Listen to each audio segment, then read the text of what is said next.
আসসালামু আলাইকুম ভিউয়ার্স, আল্লাহর অশেষ রহমত আলহামদুলিল্লাহ সবাই ভালো আছে। হাঙ্গেরির ভিসা বিশেষ করে বাংলাদেশ থেকে, তাছাড়া মিডল ইস্টের বিভিন্ন দেশ থেকেও যারা আমরা বর্তমানে আবেদন করেছি, আবেদন করার চিন্তা ভাবনা রেখেছি বা অলরেডি প্রসেসিং অবস্থায় আছি, তাদের বিষয়ে বর্তমান পরিস্থিতির আলোকপাতে কিছু তথ্য নিয়ে আজকে আপনাদের সামনে এই ভিডিওর মধ্যে উপস্থিত হয়েছে। ইনশাআল্লাহ যারা ভিডিওটা দেখবেন প্রথম থেকে শেষ পর্যন্ত দেখার চেষ্টা করবেন। সাথে সাথে বলে রাখি, যারা এই চ্যানেলটি বর্তমানে নতুন দেখতেছেন বা আমাদের এই পরিবারের নতুন সদস্য হওয়ার আকাঙ্ক্ষা রাখেন, তারা দয়া করে চ্যানেলটি সাবস্ক্রাইব করার পাশে থাকবেন ইনশাআল্লাহ। দেখেন, হাঙ্গেরির ভিসা বর্তমানে হচ্ছে কিনা এই বিষয়টা অনেকেরই প্রশ্ন, যে আসলে বর্তমানে হাঙ্গেরি ভিসা দিচ্ছে কিনা বা কোন ক্যাটাগরির ভিসাগুলো বেশি হচ্ছে, সে বিষয়ে অনেকেই জানতে চেয়েছেন। এখন হাঙ্গেরির ওয়ার্ক পারমিট বা কাজের ভিসার ক্ষেত্রে আমরা যদি একটু লক্ষ্য করি, আপনি দেখবেন যে হাঙ্গেরির কাজের ভিসা আলহামদুলিল্লাহ ভালো পরিমাণে হচ্ছে। এবং এর জন্য যে বিষয়টি আপনাকে লক্ষ্য রাখতে হবে, এক এক দেশের ক্ষেত্রে কাজের ভিসার ক্ষেত্রে কিন্তু এক এক ধরনের নিয়ম বা কিছু পরিবর্তন থাকে। তো এর মধ্যে হাঙ্গেরির ক্ষেত্রে কিন্তু আসলে লেবার মিনিস্ট্রি থেকে কিন্তু সেই দেশ থেকে অ্যাপ্রুভ হয়েই কিন্তু আপনার ওয়ার্ক পারমিটটা আসতে হয়। যদি আপনার ওয়ার্ক পারমিটটা লেবার মিনিস্ট্রি থেকে অ্যাপ্রুভ না হয়, তাহলে কিন্তু এখানে এসে কিন্তু আপনি কোনো ফলাফল কিন্তু আপনি পাবেন না। তো ভিউয়ার্স, এই যে বিষয়টা, আমাদের যে কাজের ভিসাগুলো আপনার কোম্পানি সম্পূর্ণ সবকিছু যদি ঠিক থাকে, কোম্পানির কাগজপত্র বা ডকুমেন্টস A to Z সম্পূর্ণ সবকিছু যদি আপনার সঠিক থাকে, আলহামদুলিল্লাহ আপনি ভিসা পাবেন।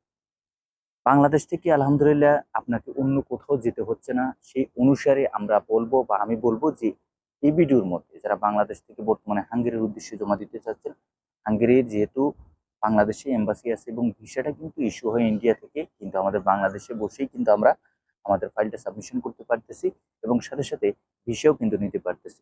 তো সেই অনুসারে এখানে ইন্টারভিউর জন্য যেই আপনার ভিসা অ্যাপ্লিকেশন সাবমিশন করার জন্য অ্যাপয়েন্টমেন্টটা নেওয়া হয়, পরবর্তী সেখানে গিয়ে কোম্পানির নাম, বিভিন্ন ধরনের যেই ওয়ার্ক পারমিট রিলেটেড যে কোশ্চানগুলো বা প্রশ্নগুলো আপনাকে করা হয়, সেই অনুসারে কিন্তু ২, ৪, ৫, ১০ মিনিটের একটা ইন্টারভিউ হয়ে থাকে। তো এটা হচ্ছে সম্পূর্ণ আপনার ওয়ার্ক পারমিট কোম্পানি রিলেটেড, সাথে সাথে আপনার পাসপোর্টের উপর ভিত্তি করে আপনাকেও কিছু ২, ১টা প্রশ্ন করে থাকে। এই হচ্ছে বিষয়গুলো। এবং কিন্তু খুব যদি আপনার কোম্পানি বা সম্পূর্ণ সব ডকুমেন্ট যদি অথেন্টিক বা একবারে অরিজিনাল হয়ে থাকে, তাহলে আলহামদুলিল্লাহ ভিসা পাওয়া যায়। এই হচ্ছে মূল বিষয়টার সাথে সাথে আরেকটি বিষয় বলে রাখি, মিডল ইস্টের বিভিন্ন দেশ থেকে যারা আবেদন করেছেন বা আবেদন করার জন্য চিন্তা ভাবনা করেছেন, যে মিডল ইস্টের বিভিন্ন দেশ থেকে, এর মধ্যে দেখেন সৌদি থেকে, দুবাই থেকে, প্লাস হচ্ছে কাতার থেকে, এবং আপনার আহ ইয়ে ওমান থেকে, সাথে সাথে মালয়েশিয়া থেকে বা সিঙ্গাপুর থেকে, এই সমস্ত দেশ থেকেও চাইলে কিন্তু হাঙ্গেরির জন্য আপনি আবেদন করতে পারবেন। তবে আপনাকে একটি বিষয় লক্ষ্য রাখতে হবে, যখনই আপনি আবেদন করবেন, আবেদনের পূর্ববর্তী পর্যায়ে, আবেদনের আগে আপনাকে এই বিষয়টা লক্ষ্য রাখতে হবে যে আপনি যে দেশে অবস্থানরত আছেন, যে দেশে এম্বাসি আছে হাঙ্গেরির, তাদের সাথে প্রথমে কমিউনিকেশন করা, কন্টাক্ট করা, এবং সেখানে আপনাকে জিজ্ঞাসা করতে হবে যে আপনি যে হাঙ্গেরির জন্য আবেদন করতে চাচ্ছেন, ভিসা অ্যাপ্লিকেশন তারা অ্যাকসেপ্ট করবে কিনা। এই বিষয়টা যদি এম্বাসির তরফ থেকে যদি ভালো কোনো ফিডব্যাক পাওয়া যায়, মানে আপনি যদি কাজের ভিসার ক্ষেত্রে ওয়ার্ক পারমিট এনে আপনি আবেদন করার জন্য আপনি জানাতে পারবেন, এম্বাসির তরফ থেকে বলে দেয়, তাহলে আলহামদুলিল্লাহ সেক্ষেত্রে কোনো আর সমস্যা থাকতেছে না। দেখেন ভিউয়ার্স, হাঙ্গেরির ভিসার রিসিউটা কিন্তু আলহামদুলিল্লাহ খুব ভালো পর্যায়ে আছে। তবে কিছু কিছু ক্ষেত্রে কোম্পানির কিছু রিকোয়ারমেন্টস থাকে। অনেক কোম্পানি কিন্তু চায় যে আপনি একটি ভিডিও ক্লিপ, মানে প্রফেশনাল কাজের একজন কর্মী হিসেবে আপনাকে কিন্তু একটি ভিডিও ক্লিপ দেওয়ার প্রয়োজন হয়। যেমন ধরেন, যে কাজ রিলেটেড আপনি যেতে চাচ্ছেন বা আবেদন করতে চাচ্ছেন, বা যে কোম্পানিতে আপনি যাবেন যে কাজের উদ্দেশ্যে, ওই কাজের উপর ভিত্তি করে আপনাকে একটি ভিডিও ক্লিপ দেওয়া, ওই কাজের ভিডিও ক্লিপটা দেখার পরবর্তী পর্যায়ে মালিক পক্ষ আপনাকে সিলেক্ট করবে যে আপনি সে কোম্পানিতে আপনি যেতে পারবেন কি পারবেন না। অনেক কোম্পানিতে বিভিন্ন ধরনের এক্সপিরিয়েন্স সার্টিফিকেট চায়, অনেক রিকোয়ারমেন্টস গুলো থাকে কোম্পানি থেকে। তো এই বিষয়গুলো আমাদেরকে খেয়াল রাখতে হবে। আসলে আনস্কিল বা অদক্ষ কর্মী হিসাবে কিন্তু হাঙ্গেরিতে খুব কমই নেওয়া হয়।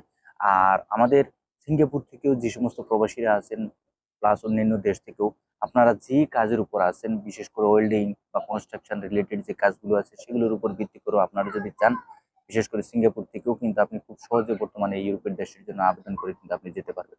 মালয়েশিয়া থেকেও যারা আছেন, আপনারা চাইলে, বিশেষ করে অনেকেই কিন্তু কনস্ট্রাকশন রিলেটেড কাজের উপর আপনারা যুক্ত আছেন, আপনারা চাইলে কিন্তু ভালোভাবে, ভালো মাধ্যম থেকে, এজেন্সি দেখে আপনারা কিন্তু এই দেশটির উদ্দেশ্যে যেতে পারবেন।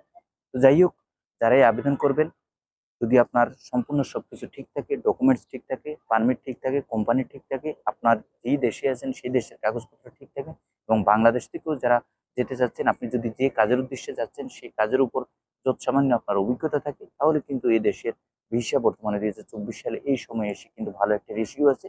আপনারা যে যেখান থেকে ভিডিওটা দেখবেন, অবশ্যই লক্ষ্য করে চিন্তা ভাবনা করে ভালোভাবে আপনি সামনে অগ্রসর হবেন। সবাই ভালো থাকবেন, সুস্থ থাকবেন। আগামীতে নতুন কোনো আপডেট নিয়ে খুব শীঘ্রই আপনাদের সামনে উপস্থিত হবো। আল্লাহ হাফেজ।